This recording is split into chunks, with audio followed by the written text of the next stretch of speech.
Hello， 大家好，我是怡园。爸爸又移民了。等一下，好像不是只有一个 U 而已。我们算一下这个门口上有多少个数字。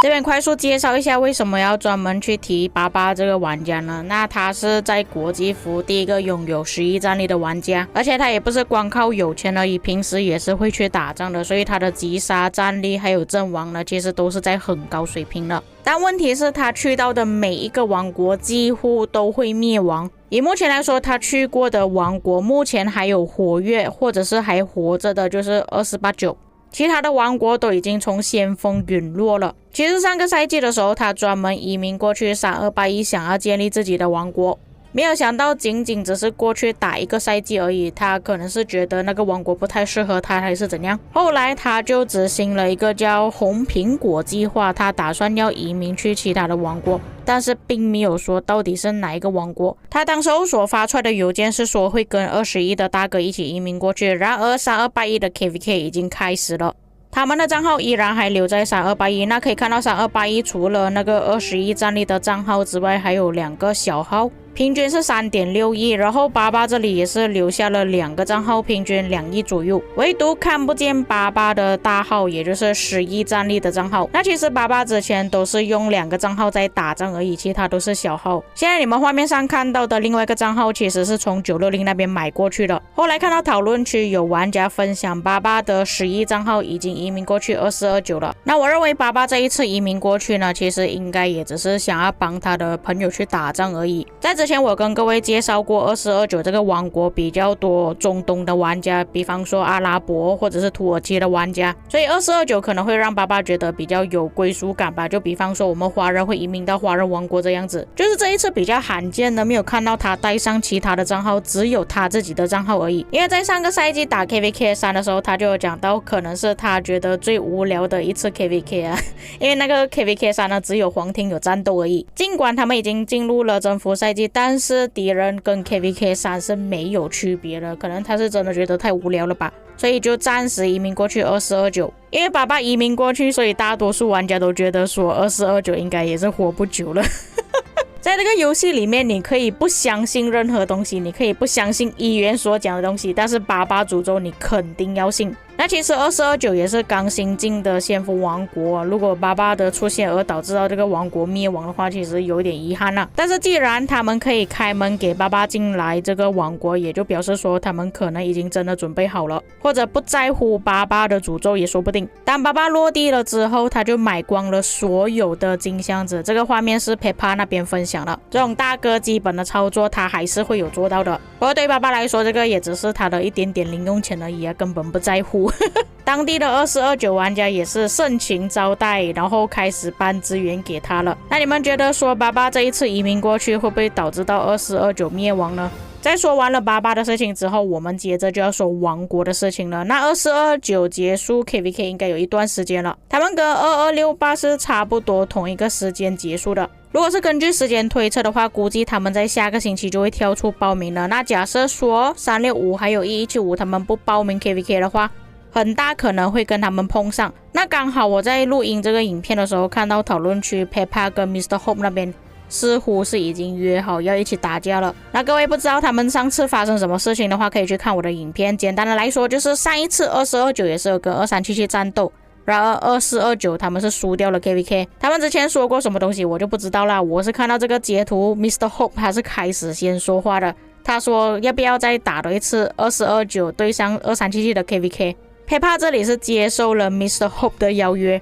并且还说这一次会准备足够的步兵，因为在上一次他们有一阳子跟 BT Cyborg， 所以基本上我们可以默认为2429跟2377将会在下一次 KVK 碰上面。不过说到 Peppa 这件事情啊，也是有一点搞笑啊，他跟爸爸那边有一点之前有一点争执啦。当时候爸爸还在2489那边打着 KVK， 原本他们的皇庭是差不多要拿下了，但是最后输掉了。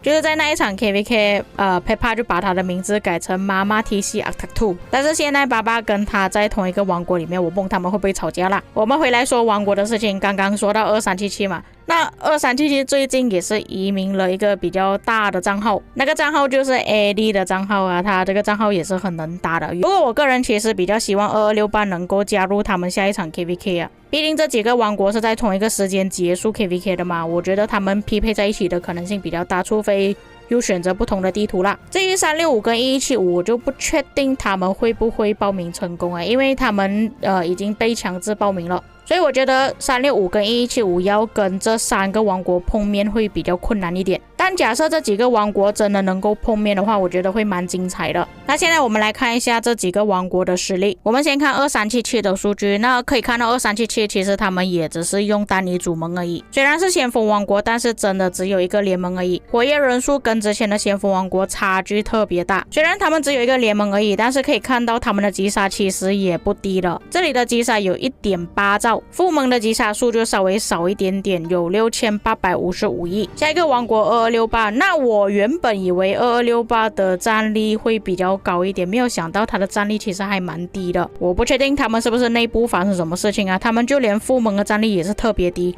因为他们在上个赛季其实才跟2605合并啊，没有想到战力这么低，然后击杀更让我意外，原来他们的击杀只有1兆而已哦，我还以为他们的击杀至少有2兆以上。如果是以国际服的先锋王国来说，其实2268也只能算中等水平而已，不算是特别高水平的先锋王国。那现在我就可以理解为什么他们上一次 KVK 想要跑去炸鱼了，因为他们的水平是真的很难跟一些先锋王国打，所以如果他们跟2377还有2429在同一张地图上，应该会分配到一个盟友给他们，可能啦，这就要看官方怎样去安排了。接着我们看2429的数据，2429的战力是比2377还要少一点点的，不过2429的击杀是已经突破2兆了，但是你们可以看到下面的联盟其实击杀数没有特别高，所以严格来讲，这边数据最好的应该就是2377，接着到2429，再然后就是2268。可以说他们的实力其实还蛮接近的，所以报名成功的可能性会比较大一点。我是觉得如果可以加入365的话，应该会更加精彩。这里可以看到365的战力，虽然他们并不是一个联盟里面拥有大量的战力，但是他们是分成了2个100亿联盟。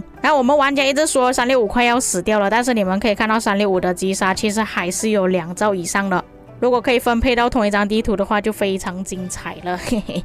1175的话，我觉得可有可无吧，因为现在1175很多场 KVK 都选择不打，可以说他们的实力已经大不如前了，所以我觉得他们有没有在都无所谓了吧。而且如果他们真的匹配成功，也算是复仇之战吧，因为上一次 KVK 2429是输给2377的。如果2429可以报名成功的话，哇，这样就精彩了。但是有没有另外一种可能，2429就被88诅咒给影响到，整个王国就灭掉了呢？我们也只能期待了，因为960、1093的 KVK， 要等到关卡期等到关卡期要等到7月啊，各位，现在才6月啊，没有这么快呀。我是真的希望官方可以推出一个比较短的剧本吧，前面时间太长了，根本没有事情做。你打仗就打那几天关卡期，然后等3天皇庭开放，皇庭又不懂打几天，最多给你打5天就结束了。与其这样，你为什么不要出一个时间比较短的 KVK 呢？浪费时间。那今天的影片先暂时讲到这里吧，关于88移民的事情，还有其他王国的一些事情，各位在看了之后有什么感想，可以在评论区给我知道。我们下个影片再见。